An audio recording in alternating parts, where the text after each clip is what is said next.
tweaks. All right, 3, 2. Hey everybody, this is John with Ubaldi Reports, the one website that provides fact, not fiction, on issues facing America, whether globally or domestically. And this is coming from 2 combat veterans who've served in Iraq and Afghanistan. And we do also have another Marine, wasn't in combat, but he was a Marine nevertheless and a veteran, good guy named Ray. So he knows everything about the gun issues because he's a gunsmith by trade. So he knows a lot about those issues. And that kind of, sad to say, played a big issue what happened in Texas. But today we're going to be talking about Memorial Day, remembering those who gave the ultimate sacrifice. I know Joe and myself and even Ray know people that didn't make it back. And when I was in Iraq, I went to 45 plus funerals of Marines and sailors and soldiers who made the ultimate sacrifice and didn't make it back. So how's it going, Joe? Great, John. How are you? I am doing well. All right, so I guess we're just going to, just talk some war stories here, or... Well, we'll talk about war stories, but I think people first need to understand, and I mentioned this on a radio program I got on this morning. Yeah. And I said this on Monday. Memorial Day is, we always thank the veterans, okay? But Memorial Day is bigger than that. You have the 3 veteran holidays. 2 are in May. The first one being, which was last Saturday, which was Armed Forces Day. And Armed Forces Day, you want to thank all the those who are serving in the armed forces today. Thank them for their service, their sacrifice to serve and protect our freedoms today. Veterans Day thanks all the veterans who had served and are currently serving. So it's kind of a collective thing, and that kind of it was based off the ending of World War I on the 11th hour, the 11th day of the 11th month in 1918. Memorial Day is a very solemn day. I always, especially after I served in combat in Iraq and Afghanistan. When I went into Afghanistan my first time, I was on a plane. I was on a C-17, and literally 2 feet from me was 3 dead Americans in coffins with flag-draped coffins, and we were told, out of respect, don't take any pictures, don't put anything on them, nor would we, but they just had to tell us that. So that was my first taste of combat.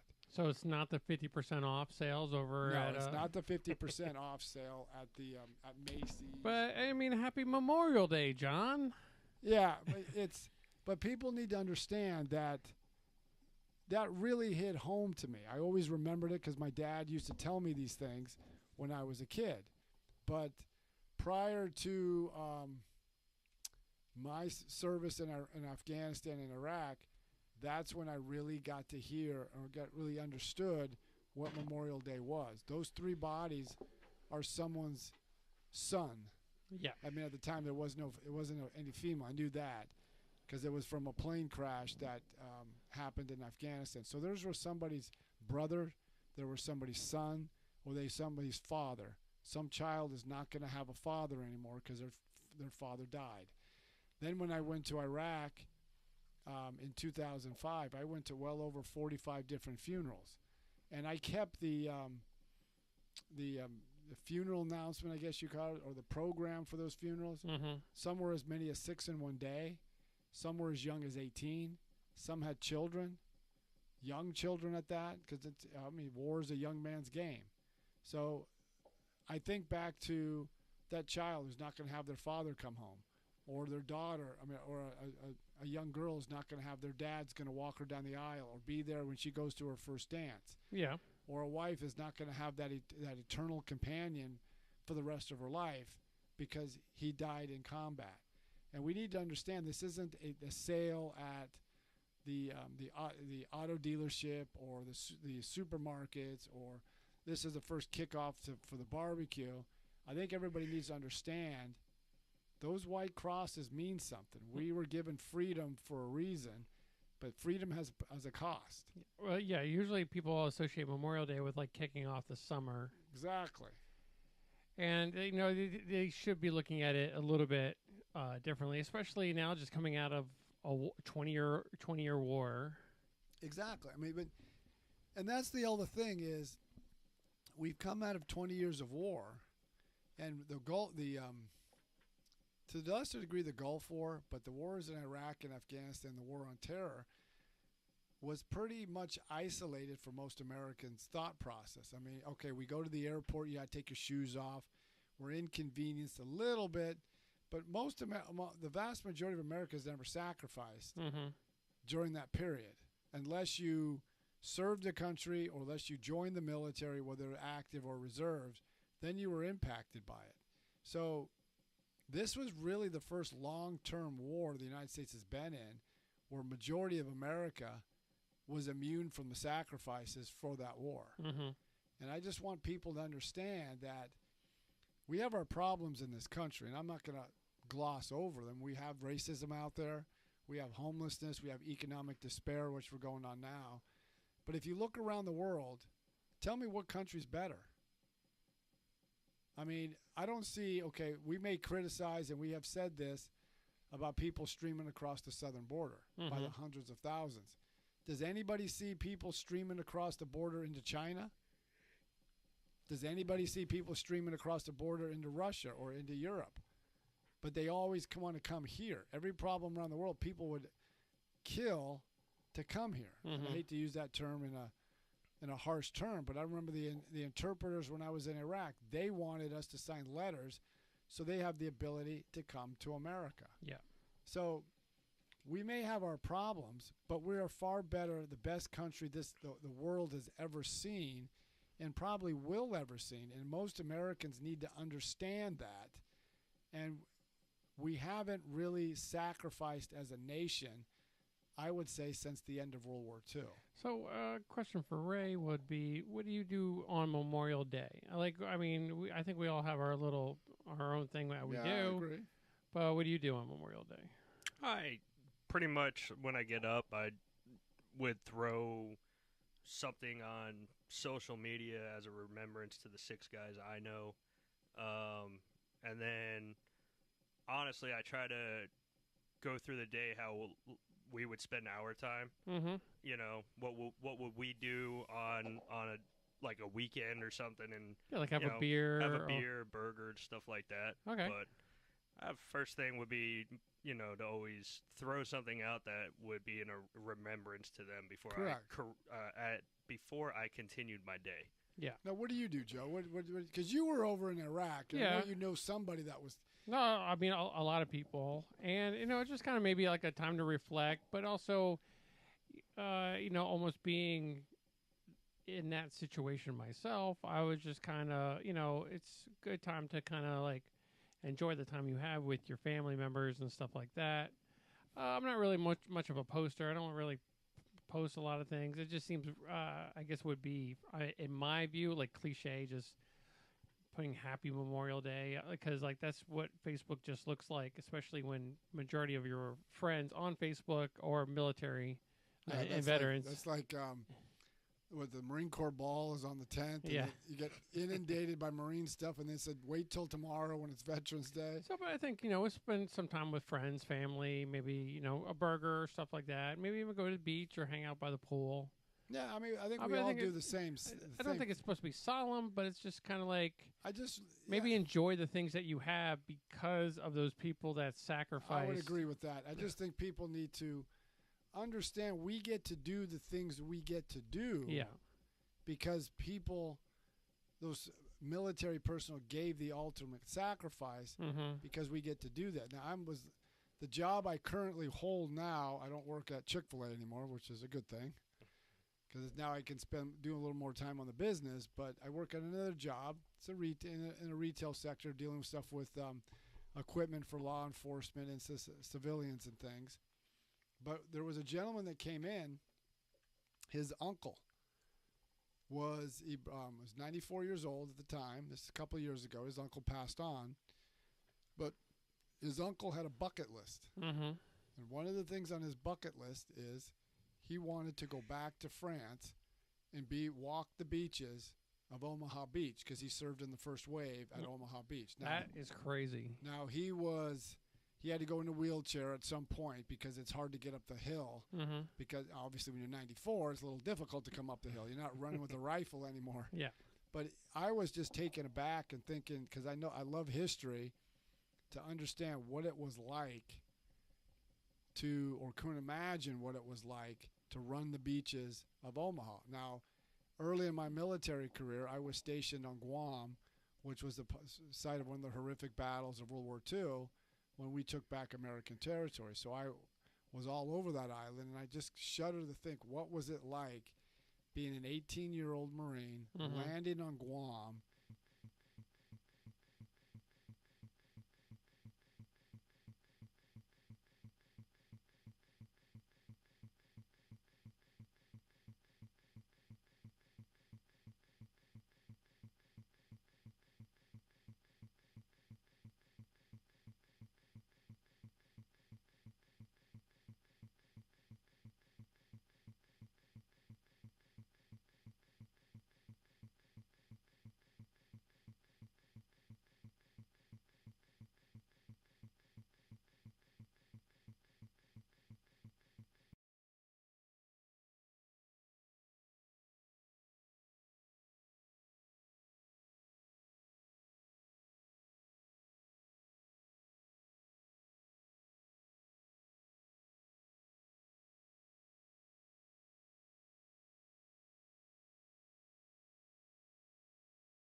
or something. Another gentleman sat next to him, and he goes, "So, where did you come from?" I goes, "Oh, I spent a couple hours ago. I was in Vietnam." So as time everything settled down, that gentleman hits the button, the call button. Stewardess or the flight attendant comes up, and he goes, "Could you please move me?" He goes, "Is there a problem?" He goes, "I don't want to sit next to this gentleman." Oh. And that was his experience with coming back from Vietnam. And these are people that sacrificed everything so we can have the freedom we do. Now, people can take that and mean, well, other countries have freedom, but not other countries, not other peoples of the world look to the United States for the moral leadership. Yeah, I mean, like this guy back here, he wanted to move his seat because he was sitting next to a Vietnam veteran. And, like, you know, now our, like, biggest concern is I don't want to sit next to this person because they have a Trump T-shirt or... They're not wearing a mask. Yeah, they're not wearing a mask. But, I mean, I just think, look at all the freedoms that we enjoy. I mean, every part of the world I was in that was horrific, like Afghanistan and Iraq, those people want to get here. We have the freedom of religion, the press, all the things that we're afforded, we have it here. And maybe we've gotten so, if you look at history, history is ripe where powerful nations like Rome, Alexander, the British, all succumbed at some point and for different reasons. But America was always unique. America never had evil designs on anybody. As much as I know I'm going to get hit hard on that, we never really had an empire compared to other empires like the British, the French, the Russian, all these other ones. We didn't dominate. I mean, take World War II. My dad always mentions this. And my dad served in the Italian Navy during the war. Well, your dad has an interesting story, Correct. too. Yeah. But he has a different perspective. He fought against America, and he immigrated to America, and they embraced him. Yeah. That's why he was proud when we joined the military. But what he also made a point is, after the end of the Second World War, no other country had the largest army, had the largest navy. Half of all ships around the world were American flagged. And the United States was the only country that had the atomic bomb. So what did the United States do? It rebuilt the economies of the world, including our two enemies, or three enemies, Italy, Germany, and Japan. And we disarmed. We went from the largest army into the world and disarmed, and that played a havoc when we went into the Korean War. Mm-hmm. But by disarming, think about if the relationship was flipped. What happens if Russia came out of the war with the largest army, the largest navy, and the only country for the next 3 or 4 years that had the atomic bomb? Do you really think they wouldn't have used that or threatened to use if they didn't succumb to the? Well, we didn't. So, we kind of reflect on the people that maybe have sacrificed their life for the country, while engaged in combating war. But we also have to kind of reflect on those people that may have made it back from war, but it just kind of overwhelmed them where they ended up taking their life. And that's kind of like a byproduct of war when something like that happens. No, I agree. Coming back from the war in Afghanistan and Iraq, I did see a lot of that. A few of the Marines I knew, they didn't take their life, but the war became part of them, and they died of it. Yeah. The demons because people think the war is like the Hollywood movies. Now, the only thing that I think was correct that everybody always said, and you can tell me if I'm wrong if you didn't experience it, when you're in combat and you're getting shot at, you don't think about your friends, your family. You don't think about country and the flag. You think about your fellow Marine, at least for both of us. We were in the Marines. It's the guy left and right to you. Yeah, because I remember we were attacked I was at this government center building in Ramadi in Iraq, and we were hit for a couple hours. And I had 2 Marines outside because I was inside the building. I was trying to run outside to make sure they were all right. Mm-hmm. But that's who I was. I wasn't thinking about myself. I wasn't thinking about, the flag and rah-rah. That wasn't what I was thinking. I was thinking about those 2 Marines who were outside.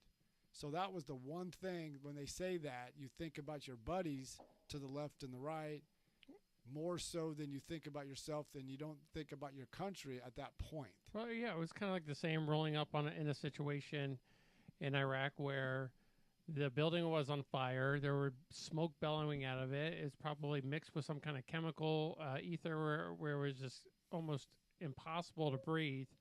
And there were just, a ton of Marines just running into that building without knowing what's going to happen or how they're going to handle it. And they're just dragging Marines out, and they're not even thinking twice about their own, their own self, their own being, their own self. They Safety. just, yeah. Well, they're just like, it's just like those who are awarded the Congressional Medal of Honor. mm-hmm. It always goes to those who it's above the call of duty, that the person who didn't do it would not be held responsible for not acting in a certain way. And every one of those individuals are very humble and they were told once they received the Medal of Honor from the President that the Medal of Honor is not yours alone. It's never yours. Mm-hmm. It's for those who didn't make it back and those who were never recognized for their heroic actions, because not everybody gets recognized for heroic actions. Yeah, I'm pretty sure the last person that wants a Medal of Honor is the actual person getting the Medal of Honor. Correct. They're very humble, and they realize I'm getting something that maybe somebody else wasn't recognized. Yeah. Or somebody that didn't make it back, and their families would rather have their child back mm-hmm. than have the Congressional Medal of Honor. And it's humbling. And to talk to someone, I met people that have lost their children from Iraq. Yeah. And it's very humbling. They're just, what do you tell to a parent that, you're a parent, Joe. What would you do if something happened to your child? You don't want to go, but you never want to go before your child. Yeah. And I just can't imagine what they're going through to deal with that. You can assuage their grief. You can talk about their child. You can do a lot of these things, but you cannot bring their child back. Well, with the Gold Star families, is that what they're called? Gold Star families. Yeah. And, also kind of doing what we do afterwards, like we come across Marines and they're like nonprofits and organizations and stuff like that, and you're gonna meet a couple of those people. Like even like one of person that you wrote to in your forward of your book was General Kelly, who lost his son. In Afghanistan. Yeah, and just something like that. He was a proud father.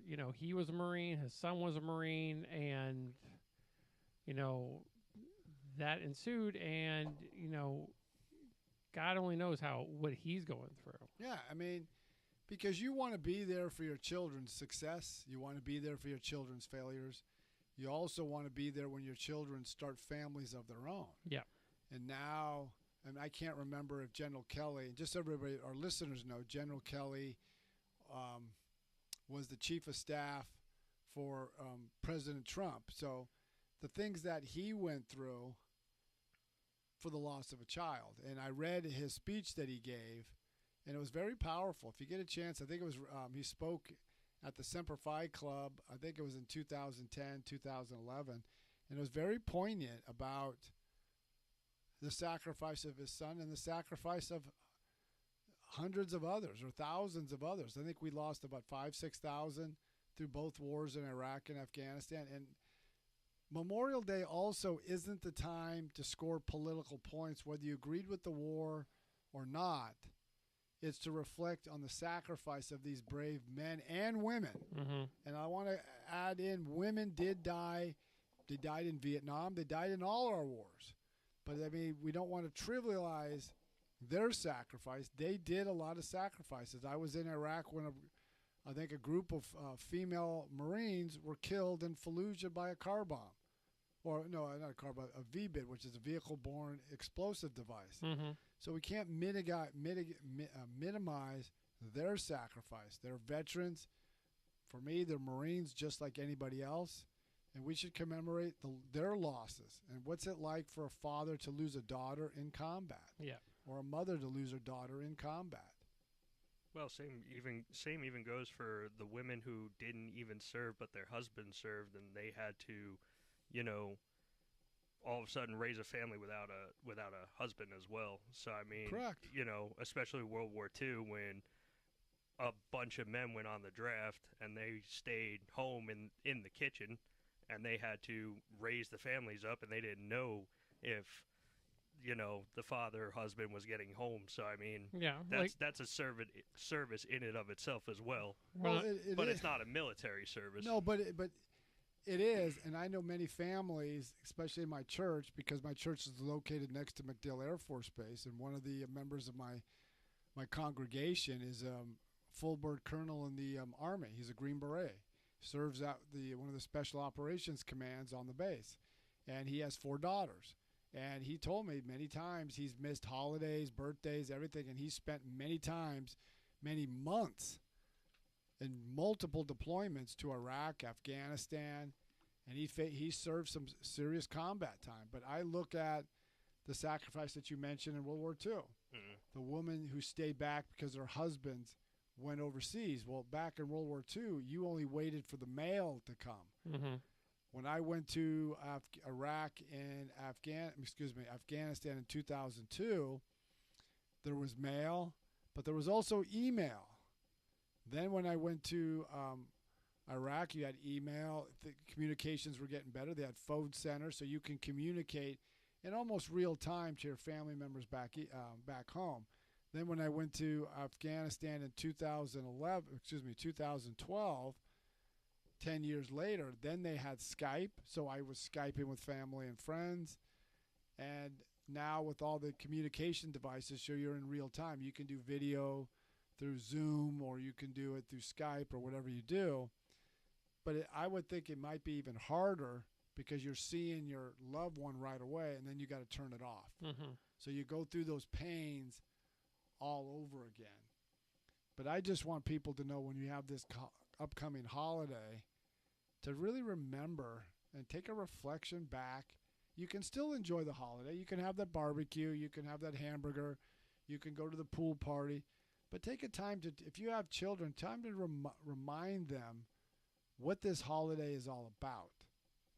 that's the point I want to get with this TikTok live stream is we're not saying give up your holiday and just spend all day commemorating, but just spend a few moments reflecting and maybe teaching your family what this holiday is truly about. Yeah. And I think the kids would get a full appreciation of what this country stands for instead of what we're seeing now, where people are willing to tear down America instead of, if America is torn down, what's going to replace it? Are we going to want the Chinese, the Russians, the Iranians, or any other group to be the dominant power? What would a world look like if China dominated and not the liberal economic and system that was set up by the United States to let the allies, to let freedom, to let democracy run its course around the world? Yeah. So I think that's good for right now, and I think maybe we should just, everybody just reflect on the day. And if you just want to get a hold of us, go to ubaldireports.com, and you can listen to some other shows if you want any more information on how to get a hold of us. Yeah, you can go to there's a link at the top of the website at ubaldireports.com. Just hit podcast, and you can listen to all the other podcasts we do. Or you can go to ubaldireports@gmail.com, and I do look at it. That's ubaldireports@gmail.com. You can check us out on all our social media platforms. We do live stream every Wednesday at 7:30ish Eastern Standard Time on TikTok and other streaming services. So check us out at ubaldireports.com, and we'd like to hear from you. Until next time, keep listening to Ubaldi Reports. All right.